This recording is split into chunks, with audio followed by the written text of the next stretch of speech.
Fucking scary ass. You tried to sell it.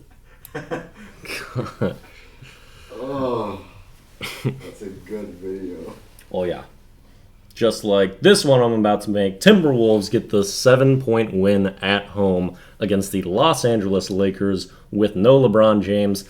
Bought some $10 tickets at the absolute top row of the second level, hoping to see LeBron. He was out for this one, as was Gabe Vincent, and then most of the rest of the crew was present for the Lakers. And they actually got some really good performances. Anthony Davis had a better jump shot than he's had for about 3 seasons. Rudy Gobert's probably having nightmares between the 20 mid-range jump shots that went in from Joel Embiid and last night, now Anthony Davis this night. And it's tough to play those two on a back-to-back. Lakers were also on a back-to-back, as were the Timberwolves. Okay, Cat, stop scratching over there. Don't mess up the video. But both teams on a back-to-back. Wolves have the advantage of being at home, where we are now 12-1, as well as being 4-0 while I'm in attendance. So you're welcome for that. Also got a sweet pick with Austin Reeves in this one, as I had also watched his podcast episode with JJ Redick for the, I was going to say first time, but it just came out today, and it was a pretty solid one. And then I got my pick with him, and he was hooping in this one, just making jump shot after jump shot. Really good in the pick and roll. And he was a stud. But I actually had appropriate attire for this one, and the people stepped up of what I was wearing. Jaden McDaniels, keeping stars locked up, which, do I need to show you this one? He did that, mostly on D'Angelo Russell in this night, who was getting some boos from Target Center, but I don't really get that. I thought D'Lo, I mean, he wasn't the perfect fit here, but didn't leave on bad terms. Still appreciate what he brought, but it's a lot better to have Mike Conley, who really stepped up for us in this one. Tremendous jump shooting from him, and then also very disciplined controlling the ball in this one after 2 games with a lot of uncharacteristic turnovers. This cat's trying to get outside. Which, I guess, leads us to Cat. Pretty poor shooting night in this one. A little inconsistent. He and Naz Reid were both on the bench to close this game. We went with Kyle Anderson, the other apparel that I was rocking in this one. He played a pretty good game. Still, the only 2 shots that he missed were 3-pointers.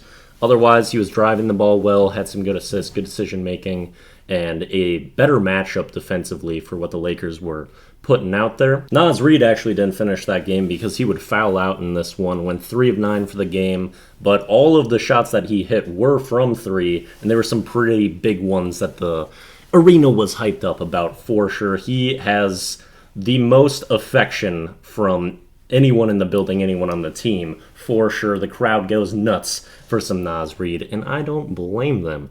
For the last big rounding out their performances, Rudy Gobert, he was on and off this game. I felt like there was a lot of stretches where it looked like early 2023 Rudy, where he wasn't really able to stop his matchup, which is Anthony Davis. Not a lot of people can, especially when he actually is hitting like every jump shot.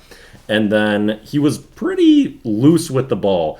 Couldn't secure a lot of rebounds. Many passes to him, he just fumbled and was turning the ball over a bit. And a couple that didn't count as turnovers for him where he's just a little sloppy. Also another one of those sequences where he gets the ball and is able to dribble, no one really stopping him early. And all of those end in catastrophe.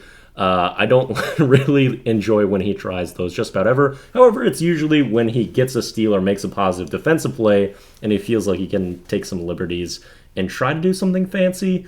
But he knows that it's a mistake like every time. And I'd like them to stop mostly. But he would recover in the second half, made some defensive plays later in that one, and was more involved offensively too, because there was a huge stretch of this game where not really any impact from him there. But this was a solid win.